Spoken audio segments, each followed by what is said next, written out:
hands of the terrorist organization Hamas, a group whose stated purpose for being is to kill Jews. This was an act of sheer evil. More than 1,000 civilians slaughtered, not just killed, slaughtered in Israel. Among them, at least 14 American citizens killed. Parents butchered using their bodies to try to protect their children. Stomach-turning reports of babies being killed. Entire families slain. Young people massacred while attending a musical festival to celebrate peace. Women raped, assaulted, paraded as trophies. Families hid their fear for hours and hours, desperately trying to keep their children quiet to avoid drawing attention. And thousands of wounded, alive but carrying with them the bullet holes and the shrapnel wounds and the memory of what they endured. You all know these traumas never go away.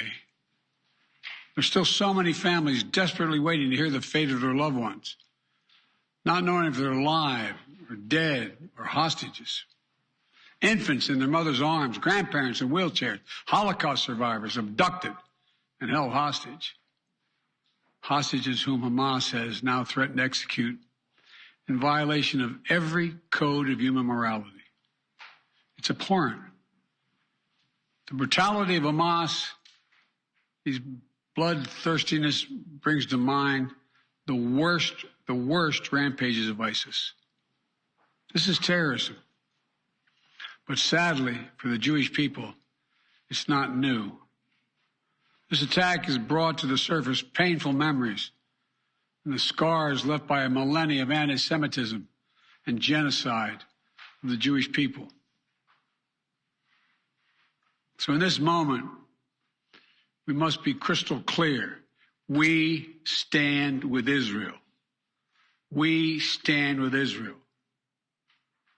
And we will make sure Israel has what it needs to take care of its citizens, defend itself, and respond to this attack. There's no justification for terrorism. There's no excuse. Hamas does not stand for the Palestinian people's right to dignity and self-determination. Its stated purpose is the annihilation of the state of Israel and the murder of Jewish people. They use Palestinian civilians as human shields. Hamas offers nothing but terror and bloodshed with no regard to who pays the price. The loss of innocent life is heartbreaking. Like every nation in the world, Israel has the right to respond, indeed has a duty to respond to these vicious attacks. I just got off the phone with a third call with Prime Minister Netanyahu, and I told him the United States experience what Israel experienced, and our response would be swift, decisive, and overwhelming. We also discussed how democracies like Israel and the United States are stronger and more secure when we act according to the rule of law. Terrorists purposely target civilians, kill them. We uphold the laws of war, the law of war. It matters. There's a difference. Today, Americans across the country are praying for all those families that have been ripped apart. A lot of us know how it feels. It leaves a black hole in your chest when you lose family. Feeling like you're being sucked in. The anger, the pain, a sense of hopelessness. This is what they mean by a human tragedy, an atrocity on an appalling scale. We're going to continue to stand united, supporting the people of Israel who are suffering unspeakable losses and opposing the hatred and violence of terrorism. My team has been in near constant communication with our Israeli partners and partners all across the region and the world from the moment this crisis began. We're surging additional military assistance, including ammunition and interceptors, to replenish Iron Dome. We're going to make sure that Israel does not run out of these critical assets to defend its cities and its citizens. My administration has consulted closely with Congress throughout this crisis. And when Congress returns, we're going to ask them to take urgent action to fund the national security requirements of our critical partners. This is not about party or politics. This is about the security of our world, the security of the United States of America. We now know that American citizens are among those being held by Hamas. I've directed my team to share intelligence and deploy additional experts from across the United States government to consult with and advise Israeli counterparts on hostage recovery efforts. Because as president, I have no higher priority than the safety of Americans being held hostage around the world.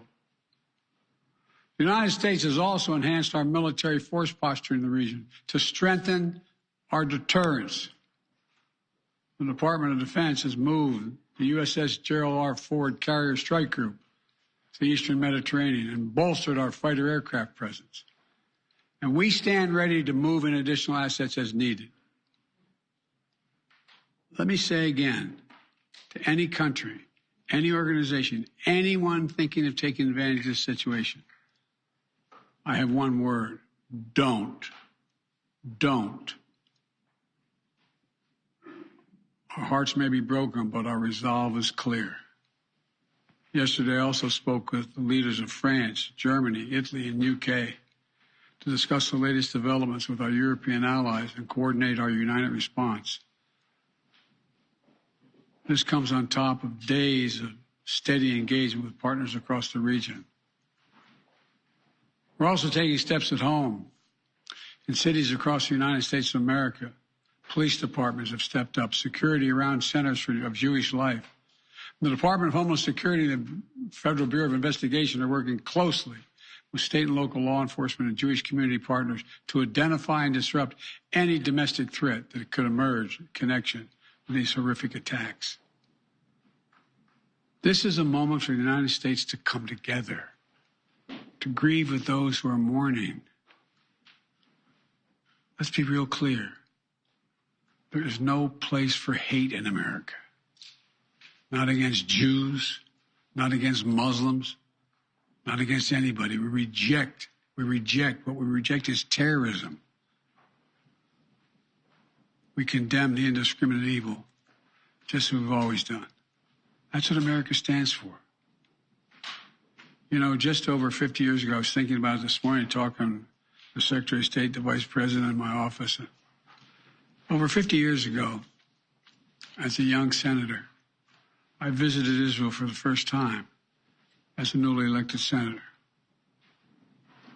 And I had a long, long trip, a meeting with Golda Meir in her office just before the Yom Kippur War. And I guess she could see the consternation on my face as she described what was being faced. They were facing. We walked outside in that sort of hallway outside her office to have some photos. She looked at me all of a sudden and said, "Would you like to have a photograph?" And so I got up and followed her out. We were standing there silent, looking at the press. She could tell, I guess, I was concerned. She leaned over and whispered to me, she said, "Don't worry, Senator Biden. We have a secret weapon here in Israel." My word is what she said. We have no place else to go. We have no place else to go.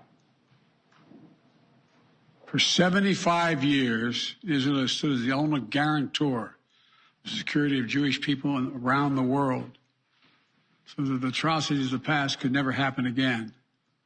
And let there be no doubt, the United States has Israel's back. We will make sure the Jewish and democratic state of Israel can defend itself today, tomorrow, as we always have. It's as simple as that. These atrocities have been sickening. We're with Israel. Let's make no mistake. Thank you. Mr. President, what was your reaction?